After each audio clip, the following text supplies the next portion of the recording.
Assalamualaikum warahmatullahi wabarakatuh. Gimana kabar kalian semua, para teman-teman semua, para kawan-kawan semua? Semoga kalian dalam keadaan sehat semua dan saya doakan sukses semua buat kalian tanpa terkecuali ya. Pokoknya doa terbaik buat kalian semua. Semoga kalian semua diberi umur panjang, rezeki yang melimpah, dan apa yang kalian harapkan teman-teman ya, semoga di tahun ini bisa jadi kenyataan. Mantap jiwa ya. Dan tentunya ya kawan-kawan, tetap tidak luput secangkir kopi harus selalu ada buat menemani pertemuan kali ini teman-teman, untuk melihat rekondisi daripada keadaan market cryptocurrency, yang dimana kalau kita lihat bersama untuk Bitcoin sendiri sudah nyentuh di area level 28 ribuan teman-teman. Wow, kacau balau ya. Dan di sini seperti yang saya bilang teman-teman, bahwasanya Bitcoin akan ada nih potensi nih, baru potensi, semoga saja potensi ini nggak terjadi ya.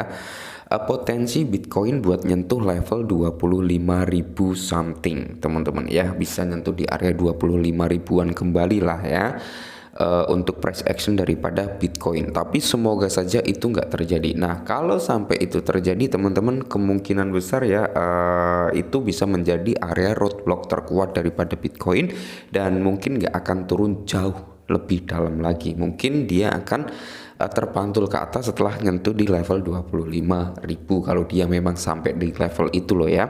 Nah, jadi di tengah keadaan bear market yang masih menguat ya, keadaan cryptocurrency yang masih kuat untuk tren-tren bearish, karena di sini per video ini dibuat teman-teman semua mengalami penurunan termasuk Shiba ya, karena di sini ada sedikit informasi buat para Shiba Army ya.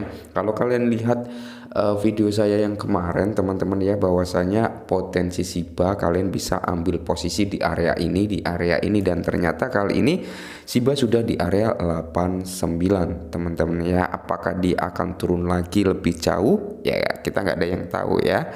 Nah, kalau kita lihat dari trading view teman-teman, ternyata dia sudah nyentuh di area yang saya marking paling bawah ya. Dan di sini bisa kalian lihat teman-teman, ketika Shiba nyentuh di area ini yang saya marking ya, kemarin kan saya sempat bilang ya, kalau kalian ingin ambil posisi atau DCI, kalian bisa ambil di area 91 sampai di area 89 atau 88. Dan kali ini sebenarnya Shiba sudah nyentuh di area 87. Berarti kalau kalian ambil posisi di situ udah kena teman-teman. Dan kalau kalian ambil di area 88, 89 ya, mungkin tinggal nunggu gebrakan Shiba buat naik lagi ke atas ya. Siapa tahu gini teman-teman, secara menurut saya loh ya, ini bisa menjadi area yang cukup kuat untuk pertahanan Shiba. Kenapa? Karena di sini ada area yang dimana area resisten ya, yang saat ini sudah menjadi area support. Nah, jadi ada beberapa kali di sini sentuhan, koreksi ke bawah, naik lagi, koreksi ke bawah, dan akhirnya tembus sampai ke harga tertinggi kemarin ya, dan saat ini sudah menyentuh di harga resisten yang cukup kuat sebelum ditembus ya, dan saat ini menjadi area supportnya. Semoga saja ini menjadi area support, area pantul dia ke atas untuk membuat presentasi harga jauh lebih tinggi lagi, mungkin bisa menjebol di area 11 atau 12 ya, syukur-syukur seperti itu teman-teman ya. Seperti yang saya bilang, ketika ada kenaikan pasti ada potensi penurunan. Nah, harga terendah yang bisa dicapai untuk Shiba yaitu berada di area sini. Ini untuk harga paling rendahnya kalau menurut saya pribadi loh ya.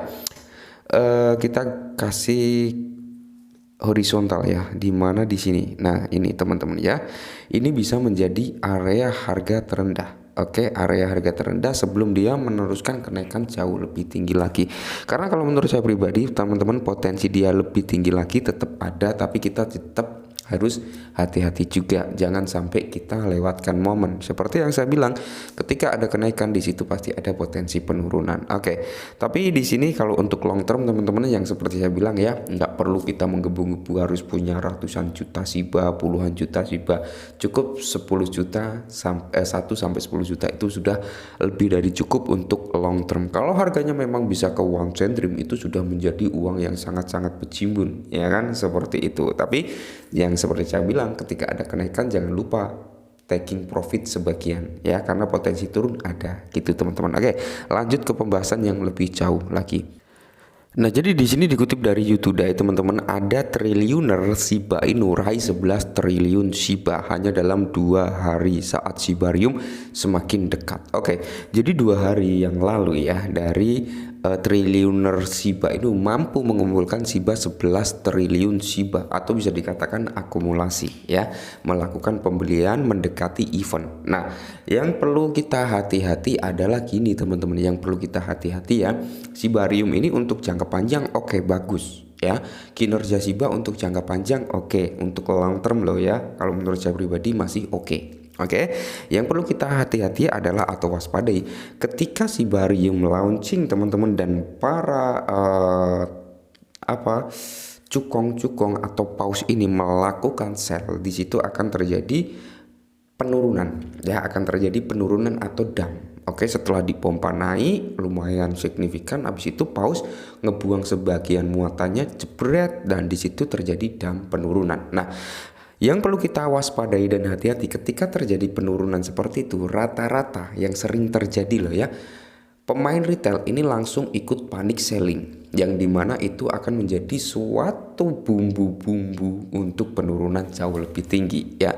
Maka dari itu saya bilang terhadap teman-teman, ketika ada persentase kenaikan yang cukup tinggi, bahkan kok sampai nyentuh puluhan persen, 20, 50 ya, atau 60 ke atas gitu teman-teman, ini bisa jadi acuan kita untuk taking profit bertahap ya. Atau ketika kalian memiliki Shiba banyak ya, ratusan juta contohnya ya, naik 10%, naik 20%, jangan lupa taking profit dulu 20% dari aset kalian atau 50% dari aset kalian gitu ya. Yang perlu kita hati-hati adalah gini teman-teman, takutnya nanti akan membuat para kecewa Shiba Army, yang dimana gini, secara logika lo ya, kalau saya pribadi untuk jangka panjang teman-teman, karena saya nggak punya begitu banyak sih, ya nggak punya begitu banyak. Intinya saya ada sekitar 10-15 juta token Shiba itu buat scalping, alias buat ketika ada kenaikan persentase naik, ketika saya sudah merasa cuan ya saya jual, nanti turun saya masuk lagi. Tapi ada sekian persen ya aset Shiba Inu saya yang saya setting di beberapa harga, Rp1, Rp5, terus di area Rp10 sampai yang terakhir di area Rp150 ya, itu teman-teman. Karena kalau menurut saya pribadi, mengingat ya, walaupun projectnya memang belum jalan, project blockchainnya belum launching secara mainnet, tapi secara informasi yang beredar ya, ini Shibarium itu siap menampung ratusan proyek yang siap ya, ketika mainnet ini siap untuk berada di jaringan Shibarium. Ini yang membuat akan terjadinya volatile yang cukup bagus nantinya. Dan ditambah lagi yang dimana Shibarium ini juga tujuannya sama gitu, untuk mengurangi supply Shiba ya, yang dimana developernya juga atau pengembang lah ya, pengembang daripada Shiba, yaitu terutama Shiba Swap Satoshi Kusama, yang mengatakan bahwasanya triliunan Shiba akan terbakar melalui Shibarium gitu teman-teman. Jadi kalau untuk jangka panjang seperti yang saya bilang, nggak perlu kalian harus punya ratusan Shiba, ratusan juta loh ya, nggak perlu kalian harus punya 50 juta Shiba ya. Kalau menurut saya pribadi 1-10 juta itu sudah lebih dari cukup untuk jangka panjang gitu teman-teman. Tapi kalau kalian yakin seyakin-yakinnya dengan Shiba, oh bang saya yakin nih untuk Shiba Inu saya mau beli banyak, mau akumulasi banyak, ya itu nggak apa-apa teman-teman ya. Yang penting satu, gunakan uang dingin, jangan sampai pinjol ya. Dan di sini menjawab pertanyaan teman-teman ya, apakah Shiba masih ada potensi bang untuk menyentuh di ATH-nya yang dulu, karena harganya longsor banget gitu ya.